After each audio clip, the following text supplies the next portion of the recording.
N V Balakrishnan ഇന്നിപ്പോൾ മഴവെള്ള സംഭരണികൾ കാണാൻ ധൈര്യമുണ്ടോ എന്ന വാക്കാണ് ആദ്യം എക്സൈസ് മന്ത്രി ഉപയോഗിച്ചത് മാധ്യമങ്ങളോട് ക്ഷണിക്കുമ്പോൾ. പിന്നീട് അദ്ദേഹം ആ വാക്ക് മാധ്യമങ്ങളുടെ എതിർപ്പിനെ തുടർന്ന് അദ്ദേഹം മാറ്റി വിനയത്തോടെ നിങ്ങളെ ക്ഷണിക്കുന്നു എന്നാണ് പറഞ്ഞത്. അപ്പോൾ അവിടെ മഴവെള്ള സംഭരണികളൊക്കെ നന്നായി പ്രവർത്തിക്കുന്നുണ്ട്, അപ്പോൾ കള്ളം പറയുന്നു പ്രതിപക്ഷ നേതാവ് എന്നുള്ളതാണ്.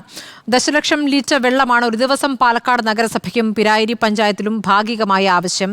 81.5 ദശലക്ഷം ലിറ്റർ വെള്ളം മലമ്പുഴയിൽ നിന്നും ആവശ്യമാകുന്നത്. പാലക്കാട് ആകെ ആവശ്യം കുടിവെള്ളത്തിന് പ്രതിദിനം 81.5 ദശലക്ഷം ലിറ്റർ. മലമ്പുഴയിലേതിൻ്റെ 13.16% വെള്ളം മാത്രമേ എടുക്കുന്നുള്ളൂ. കമ്പനിക്കാകട്ടെ തുടക്കത്തിൽ പ്രതിദിനം 0.05 ദശലക്ഷം ലിറ്ററേ വേണ്ടൂ. പിന്നീട് വേണ്ടതാകട്ടെ 0.5 ദശലക്ഷം ലിറ്ററാണ്. അപ്പോൾ ഈ പറയുന്ന പോലെ വെള്ളം ഇങ്ങനെ ഹ്യൂജായി എടുക്കുന്നു, വലിയ തോതിൽ എടുക്കുന്നു, കുടിവെള്ളം ഇല്ലാത്ത രീതിയിൽ എടുക്കുന്നു എന്നതിനെ ഖണ്ഡിക്കാനാണ് മന്ത്രി ഈ കണക്കൊക്കെ പറഞ്ഞിരിക്കുന്നത്. എങ്ങനെ പ്രതികരിക്കുന്നു?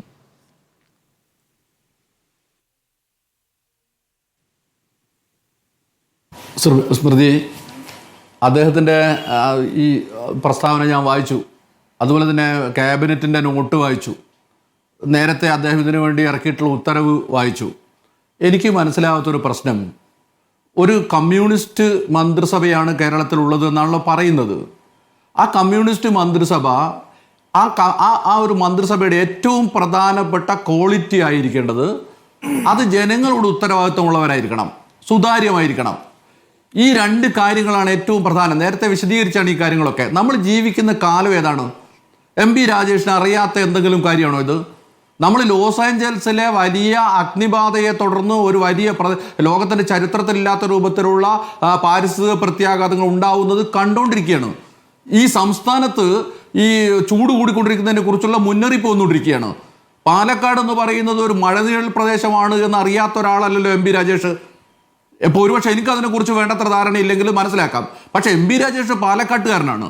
ആ പാലക്കാട്ടുകാരനായിട്ടുള്ള MP രാജേഷിന് പാലക്കാടിൻ്റെ ഭൂമിശാസ്ത്രവും കാര്യങ്ങളൊക്കെ അറിയാം.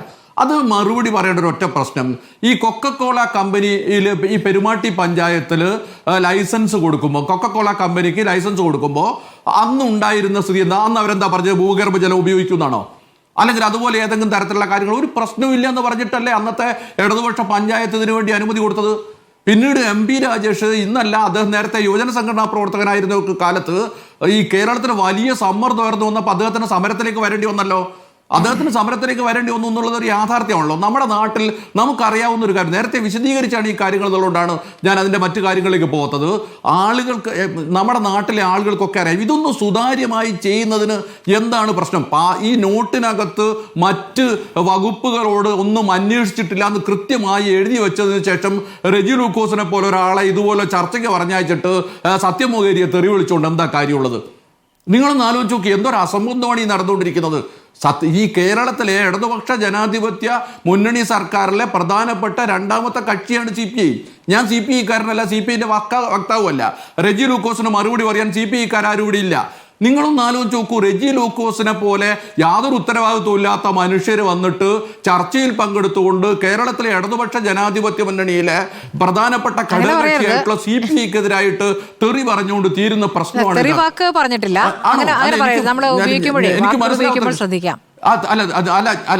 സോറി, ഞാൻ പിൻവലിക്കുന്നു.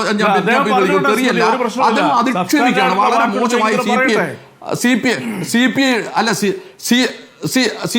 CPIയെ അധിക്ഷേപിച്ചുകൊണ്ടിരിക്കുന്ന ഒരു പ്രസ്താവന ഇടതുപക്ഷ ജനാധിപത്യ മുന്നണിക്ക് വേണ്ടി സംസാരിക്കുന്നു പറയുന്ന ഒരാൾ പറയുന്നത് ശരിയാണോ? ആ പറഞ്ഞതിൻ്റെ മലയാളം എന്താണ്? CPI പോലെ ഒരു രാഷ്ട്രീയ കക്ഷി ഇടതുപക്ഷ ജനാധിപത്യ മുന്നണിയിൽ പറ്റാത്തതാണെങ്കിൽ ഇടതുപക്ഷ ജനാധിപത്യ മുന്നണിയുടെ നേതൃത്വത്തെ കൊണ്ട് തീരുമാനമെടുപ്പിച്ച് അവരെ മുന്നണിയിൽ നിന്ന് മാറ്റി നിർത്തണം. ഇടതുപക്ഷ ജനാധിപത്യ മുന്നണിക്ക് ഒരു പോളിസിയും ഒരു പരിപാടിയും ഉണ്ടല്ലോ. ആ പരിപാടി നടപ്പിലാക്കാൻ പറ്റുന്നവരാണല്ലോ, അവരുടെ രാഷ്ട്രീയമാണല്ലോ ഇടതുപക്ഷ ജനാധിപത്യ മുന്നണിക്കകത്ത് നടപ്പിലാവേണ്ടത്.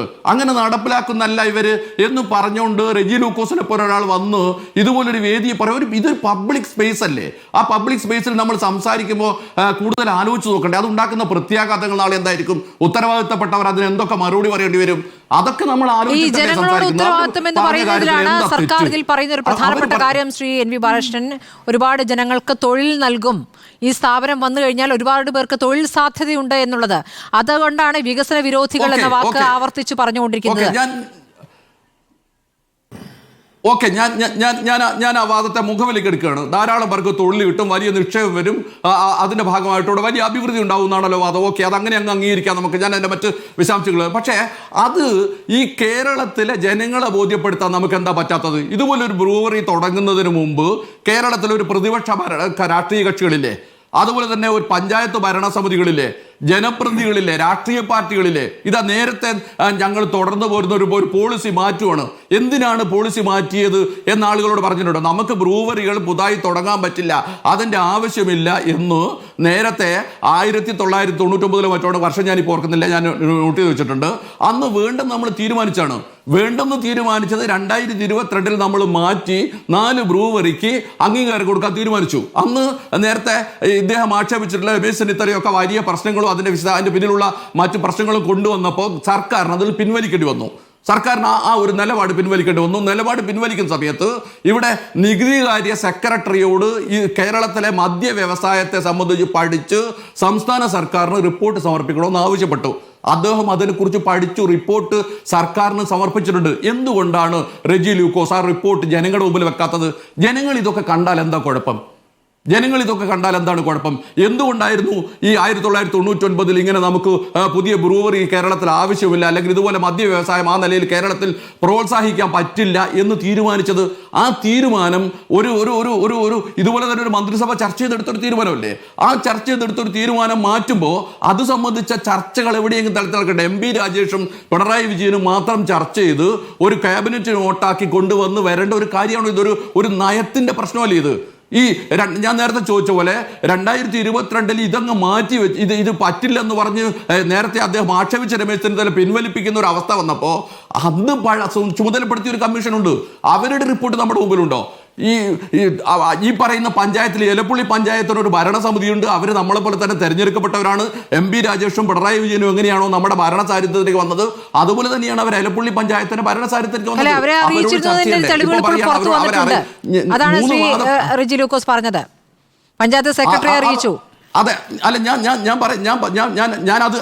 ഞാൻ അതിലേക്കാണ് പറഞ്ഞ. ആ പഞ്ചായത്ത് സെക്രട്ടറി അറിയിച്ചു. ആ സെക്രട്ടറി അറിയിച്ചിട്ട് സെക്രട്ടറി പഞ്ചായത്ത് പ്രസിഡന്റിന്റെ ശ്രദ്ധയിൽപ്പെടുത്തിയിട്ടില്ല എന്ന് അവര് വ്യക്തമായി പറയുന്നു. സർക്കാരിന് ഉത്തരവാദിത്വം ഇല്ലെന്ന് വെക്കുക. പക്ഷെ നമ്മൾ ആലോചിക്കണം, ഇതിനകത്ത് നടന്നിട്ടുള്ള ഗൂഢാലോചനകൾ നമ്മൾ ആലോചിക്കണമെങ്കിൽ എന്തിനാണ് ഇവരോട് ഭൂമി എടുത്തത്? കോളേജിന് വേണ്ടിയാണ് ഭൂമി എടുത്തതെന്ന് പറഞ്ഞിട്ട് എന്തിനാ ഭൂമി എടുത്തത്? അപ്പൊ ഇതിന്റെ പിന്നിലൊക്കെ ഒരുപാട് ദുരൂഹതകൾ സംഭവിക്കുന്നുണ്ട് എന്നതൊരു വസ്തുത തന്നെയല്ലേ? നമ്മളിതൊക്കെ ഒരു കമ്മ്യൂണിസ്റ്റ്, ഇത്രയാണ് എൻ്റെ വാദം. പ്രധാനമായി ഇതാണ്, കേരളത്തിലെ ഒരു ഇടതുപക്ഷ ജനാധിപത്യ മുന്നണി സർക്കാരിന്റെ ഭരണമാണെങ്കിൽ ആ ഭരണത്തിലെ ഓരോ കാര്യം ജനങ്ങൾക്ക് വേണ്ടാത്ത നമുക്ക് വേണ്ടെന്നേ നമ്മളെന്തിനാ വാശി പിടിക്കുന്നത്? ജനങ്ങൾക്ക് താല്പര്യമില്ലാത്താണെങ്കിൽ വേണ്ടെന്ന് വെച്ചാൽ പോരെ. ജനങ്ങൾക്ക് താല്പര്യമില്ലാത്തതാണോ അതിങ്ങനെ സ്വഗോപ്യമായി വെച്ച് ആരും അറിയാതെ ഒരു നയവും പുറത്തു വെക്കാതെ നേരത്തെയുള്ള റിപ്പോർട്ടുകളൊന്നും പുറത്തു വെക്കാതെ ഇങ്ങനെ ഈ തിരികെ കയറ്റി ഉള്ളിലേക്ക് കൊണ്ടുവരാൻ ശ്രമിക്കുമ്പോൾ അതിന്റെ പിന്നിൽ എന്തെല്ലോ ഗൂഢാലോചനകൾ ഉണ്ടെന്ന് ജനങ്ങൾക്ക് വേണ്ട എന്ന് പ്രതിപക്ഷം മാത്രം പറയുന്നു എന്നുള്ളതാണ് സർക്കാർ പറയുന്ന പ്രധാനപ്പെട്ട വാദം. കേരളത്തിന് വേണ്ട മദ്യവും സ്പിരിറ്റും ഇവിടെ ഇല്ല. കോടിക്കണക്കിന് സ്പിരിറ്റ് ഇതര സംസ്ഥാനങ്ങളിൽ നിന്ന് കൊണ്ടുവരുന്നു എന്ന് പറയുമ്പോൾ കോടിക്കണക്കിന് ഇതര സംസ്ഥാനങ്ങളിൽ നിന്ന് കൊണ്ടുവരുന്നു. ശരി, കോടിക്കണക്കിന് സ്പിരിറ്റ് ഇതര സംസ്ഥാനങ്ങളിൽ നിന്ന് കൊണ്ടുവരുന്നു എന്ന് പറയുമ്പോൾ ഇതര സംസ്ഥാനങ്ങൾക്ക് വേണ്ടി പ്രവർത്തിക്കുന്ന ലോബി, ആ ലോബിയുടെ ഭാഗമായി നിൽക്കുന്നതാണോ പ്രതിപക്ഷത്തെ പ്രധാനപ്പെട്ട നേതാക്കൾ, മുൻ പ്രതിപക്ഷ നേതാവ് എന്ന സംശയം കൂടിയാണ് ഇന്ന് എക്സൈസ് മന്ത്രി ഉന്നയിച്ചിരിക്കുന്നത്.